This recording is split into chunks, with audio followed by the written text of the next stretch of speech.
Apakah Anda pernah dengar PT Freeport Indonesia?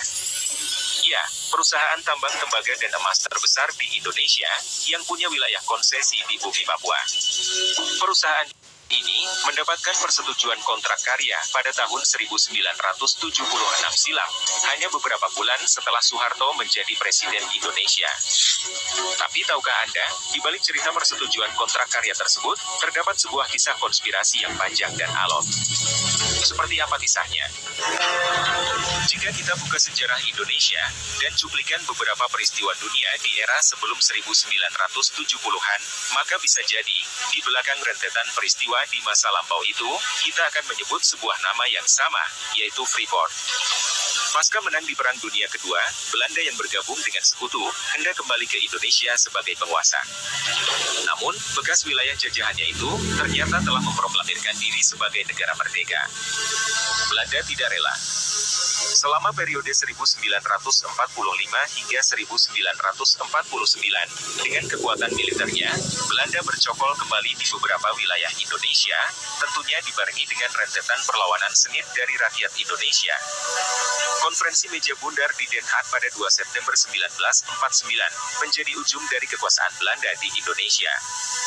Belanda akhirnya mengakui Indonesia sebagai negara berdaulat, dengan wilayah seluruh bekas jajahan Belanda di Hindia Belanda, tapi dengan pengecualian Irian Barat. Irian Barat disepakati akan dibicarakan lebih lanjut setahun setelah KMB ditandatangani. Nah, disinilah tanda tanya layak diajukan. Mengapa Belanda bersedia mengakui seluruh wilayah bekas jajahannya sebagai wilayah Indonesia, dengan pengecualian Irian Barat? Kenapa bukan wilayah Sunda kecil, atau Maluku yang dipertahankan? Belanda memang tak pernah menyebut alasannya. Tapi, harta karun teramat besar di perut bumi Irian Barat diduga sebagai pangkalnya. Karena, Belanda jauh hari telah menemukannya. Pada 5 Desember 1936, di Pegunungan Kartens pada ketinggian 3.600 meter, seorang geologis Belanda bernama Collegen dan Jean-Jacques Dozy menemukan gunung setinggi 180 meter yang berisi tembaga dan emas. Gunung itu diberi nama Erzberg. Genap setahun setelah KMB disepakati, Belanda ternyata tak kunjung membuka pembicaraan soal Irian Barat. Belanda mangkir. Bahkan secara sepihak, pada Agustus 1952, Belanda menjadikan wilayah Irian Barat sebagai salah satu provinsinya. Seorang gubernur jenderal dikirim dari Belanda sebagai penguasa wilayahnya. Indonesia protes dan mengajukan keberatan. Berbagai upaya dilakukan pemerintah, diantaranya dengan membawa masalah Irian Barat dalam sidang umum PBB. Tetapi, posisi Belanda sebagai negara sekutu yang disokong Amerika, Inggris, dan Australia terlalu kuat untuk digoyang. Suara Indonesia di PBB tak pernah digubris. Irian Barat tetap dikuasai Belanda. Dalam masa penguasaan Belanda inilah, penyelidikan lebih lanjut soal harta karun di Irian dilakukan kembali oleh Badan Geologi Kerajaan Belanda. Hasilnya sungguh menakjubkan. Seperti yang diberitakan oleh New York Times pada 6 Maret 1959, pemerintah Belanda mengkonfirmasi penemuan ladang tembaga dan emas yang melimpah di Erzberg. Cerita tentang kekayaan Irian Barat itu menarik minat para pemburu rente di belahan bumi utara. Pada bulan Agustus 1959, beberapa bulan setelah pemberitaan di New York Times, Forbes Wilson, salah satu petinggi Freeport Sulphur, perusahaan tambang Amerika skala sedang, bertemu dengan Jan van Guysen dari East Borneo Company. Pembicaraannya seputar temuan ladang tembaga dan emas di Irian Barat. Freeport yang kondisinya sedang sekarat, karena konsesi tambangnya di Kuba diambil alih oleh pemerintahan Fidel Castro, menaruh minat untuk mengecek kebenarannya.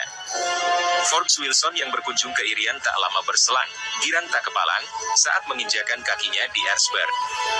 Seharusnya, gunung ini diberi nama Mountain Gold, bukan Erzberg, begitulah pengakuannya. Tembaga, emas, dan perak di gunung itu sangat berlimpah. Sekembalinya dari Irian, Freeport dan East Borneo Company menekan kontrak kerjasama untuk eksplorasi lebih lanjut. Kalender mencatat, tanggal itu pada 1 Februari 1960. Sementara itu, di Indonesia, Presiden Soekarno telah habis kesabarannya dengan sikap Belanda dan sekutu yang tak hirau dengan masalah Irian Barat. Bukan saja tak mendukung, bahkan sejarah mengungkap, Amerika dan negara sekutu berada di balik gerakan separatis di Maluku dan Sulawesi yang ingin mendongkel posisi Soekarno. Di tahun itu juga, Soekarno mengirimkan pelajar Indonesia untuk belajar ke luar negeri, dengan harapan untuk mengelola SDA Indonesia kemudian hari. Namun ketika Soeharto menjadi presiden kelak, semua paspor pelajar ini dicabut. Presiden Soekarno yang semula aktif menggagas non-blok, alias negara yang tak memihak blok Amerika atau Uni Soviet, memainkan skenario, seolah-olah condong ke negara-negara blok timur untuk mendapat sokongan. Soekarno di masa itu, kerap melayat ke Beijing dan Moskow, dua negara pentolan blok komunis, dan selalu disambut hangat oleh penguasa negara komunis itu. Amerika dan sekutu mulai blingsatan, dengan manuver Soekarno yang menjalin kemesraan dengan blok komunis. Dan sebuah kebetulan pula, pada 18 Mei 1958, salah satu agen CIA bernama Allen Pope, yang menyusup ke Indonesia untuk menyokong pemberontakan Permesta, ditangkap tentara Indonesia, setelah pesawatnya ditembak jatuh di Morotai, Maluku Utara. Soekarno memegang kartu truf. Amerika yang tak ingin Indonesia menjadi negara komunis, karena posisi strategisnya di kawasan Asia Pasifik, serta upaya Washington untuk membebaskan Allen Pope, dimanfaatkan Soekarno dengan sangat cerdik. Dalam lawatan ke Amerika, atas undangan Presiden John F. Kennedy pada April 1961, menjadi titik balik hubungan Jakarta dengan Washington, yang sebelumnya syarat konflik. Apakah Anda pernah melihat foto, bagaimana Soekarno dengan wajah sumringah diarak keliling Washington oleh JF Kennedy dengan sedan terbuka? Nah, itulah momen hubungan mesra Indonesia-Amerika. Amerika, yang selama ini menjadi bumper Belanda soal Irian Barat, mulai mengubah haluan. Amerika mulai mendesak Belanda untuk membicarakan kembali masalah Irian Barat dengan Indonesia. Belanda tentu saja menolak. Tetapi, Belanda tak berkutik ketika Amerika mengancam akan menghentikan bantuan Marshall Plan ke Belanda, paket ekonomi untuk negara sekutu yang hancur pasca perang. 1961, Soekarno gencar merevisi kontrak perusahaan asing, dengan 60% keuntungan perusahaan asing untuk Indonesia. Dan itu membuat perusahaan asing murka dengan kebijakan tersebut. Lalu, hubungan Indonesia dan Belanda memanas, bahkan Soekarno menempatkan pasukan militer di Irian Barat. Pemerintahan AS di bawah pimpinan Kennedy justru membela Indonesia dan mengancam akan menghentikan bantuan Marshall Plan kepada Belanda jika tetap ngotot mempertahankan Irian Barat. Belanda menyadari kekuasaannya di Papua tak akan langgeng tanpa dukungan Amerika. Belanda yang tak rela Papua menjadi wilayah Indonesia segera membuat manuver politik. Menteri Luar Negeri Belanda kala itu, Joseph Luns, membuat proposal untuk pembentukan negara Papua Barat. Belanda di awal tahun 1961 merancang pembentukan Dewan Nugini, sebuah dewan yang bertugas untuk mempersiapkan pembentukan negara Nugini Belanda, negara berdaulat yang terpisah dari Indonesia dan Belanda. Pada 5 April 1961, Dewan Nugini tersebut terbentuk melalui pemilihan umum yang diikuti oleh sejumlah partai politik lokal. Dan selanjutnya, pada 1 Desember 1961, untuk pertama kali, bendera bintang kejora resmi dikibarkan di tanah Papua. Nah, itulah mengapa setiap 1 Desember dirayakan sebagai hari kemerdekaan oleh Gerakan Papua Merdeka. Pembentukan negara Nugini Belanda ini lantas dibawa Joseph Luns ke PBB untuk mendapatkan pengesahan. Namun, Amerika dan beberapa negara lainnya tak menggubrisnya. Justru, pada Maret 1962, Amerika melalui diplomat seniornya di PBB, Ellsworth Bunker, merancang sebuah proposal tandingan, berupa skenario penyerahan Irian Barat dari Belanda ke Indonesia.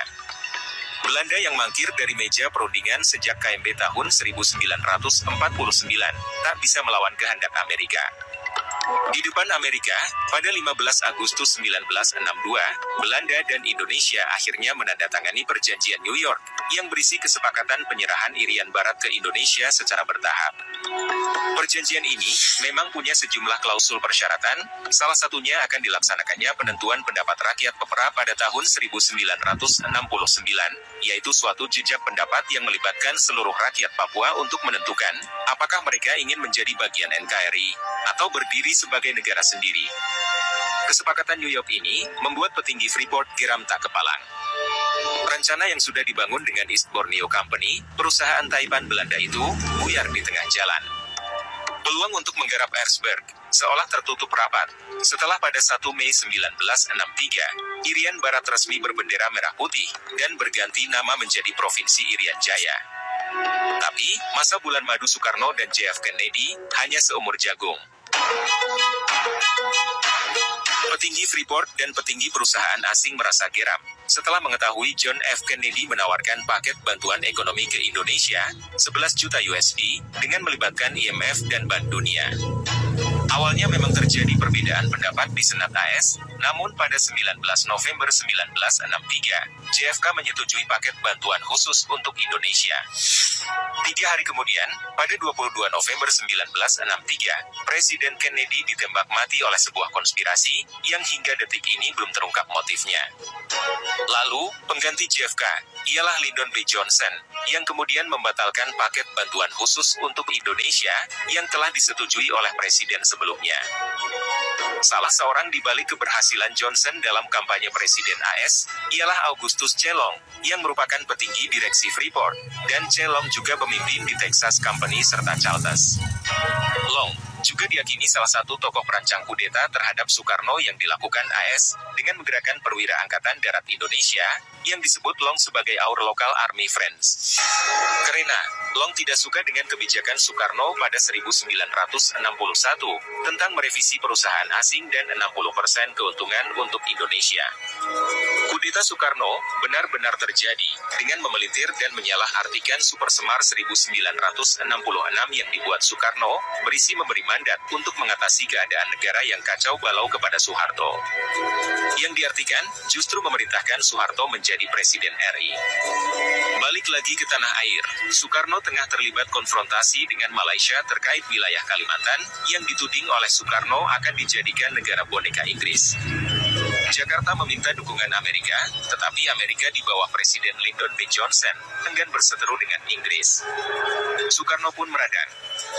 Keluarlah kalimat terkenal dari mulut Soekarno, "Inggris kita linggis, Amerika kita setrika," sebagai ungkapan kemarahan Soekarno atas sikap Amerika dan Inggris. Hubungan Amerika-Indonesia pun jatuh di titik paling nadir. Dan ternyata, dukungan dalam negeri kepada Soekarno untuk mengganyang Malaysia tidak bulat. Sejumlah petinggi Angkatan Darat, diantaranya Jenderal Ahmad Yani dan kawan-kawan, tidak memberi dukungan penuh. Alasannya, mereka menilai, isu Malaysia ini sekedar pelampiasan ambisi politik luar negeri Soekarno saja. Satu-satunya komponen yang mendukung bulat, adalah Partai Komunis Indonesia. PKI mengirim banyak relawannya, untuk melakukan konfrontasi di garis depan. Inilah, yang menjadi salah satu pangkal kedekatan Bung Karno dengan PKI. Sementara di Amerika, sepeninggal Kennedy, Washington menilai Jakarta tak ingat pamrih Amerika, yang telah mendukung pembebasan Irian Barat. Ditambah lagi, Soekarno pasca konfrontasi dengan Malaysia, disinyalir menjalin kedekatan dengan tokoh-tokoh komunis, serta memberikan kader-kader PKI posisi strategis di pemerintahan. Amerika yang gerah, dan takut komunis berkuasa di Indonesia, lalu merancang skenario untuk segera menggulingkan Bung Karno. Salah satunya, melalui tangan beberapa jenderal Angkatan Darat, yang telah dibina CIA. Adalah sebuah kebetulan yang menarik, karena Augustus Chelong, salah satu dewan direksi Freeport yang berkarib dekat dengan Presiden B. Johnson, beberapa bulan sebelum peristiwa G30 SPKI, ditunjuk sebagai anggota Dewan Penasehat Intelijen Kepresidenan Amerika, dan terlibat aktif dalam mengendalikan CIA. Yang pasti, sebelum peristiwa berdarah Gestapo, Augustus Chelong tercatat beberapa kali mondar-mandir ke Jakarta. Tentunya, bukan lagi hendak pelesiran. Tak perlu berpanjang cerita, sebab kita telah tahu alur cerita selanjutnya. Soekarno tumbang dari kursi kepresidenan, dan Soeharto didapuk menjadi presiden kedua. Tak perlu diceritakan pula, bagaimana kentalnya campur tangan Amerika yang syarat peran dalam penggulingan Bung Karno, serta menaikkan pamor Soeharto sebagai suksesor Soekarno. Setelah Soekarno tidak menjabat Presiden RI, ia menjadi tahanan politik yang ditahan di rumah, dan dijaga oleh militer. Dan apabila ingin dibesuk, harus atas izin Soeharto. Peristiwa ini tidak ada dalam buku sejarah di sekolah. Dan apa alasan Soekarno tidak melawan dengan kudeta yang terjadi? Karena ia tidak ingin terjadinya perang saudara, yang akan memakan banyak korban. Di awal pemerintahan Trump, Dia juga mengatakan bahwa Soeharto lah orang di balik ini semua dengan mempublikasi dokumen rahasia AS. Pada dokumen Kawat, tertanggal 21 Desember 1965. Dalam dokumen Kawat juga mengatakan, sekitar 100.000 orang telah dibunuh. Di Bali ada sekitar 10.000 orang yang dibantai, termasuk orang tua dan kerabat Gubernur Bali yang pro-komunis, dan setelah 2 bulan, pembantaian sudah 80.000 korban. Pemerintah Indonesia juga tidak mengetahui berapa angka pasti dari total korban, antara 100.000 atau 1 juta jiwa. Asa Freeport yang sempat redup, mereka kembali dengan perubahan politik di Jakarta.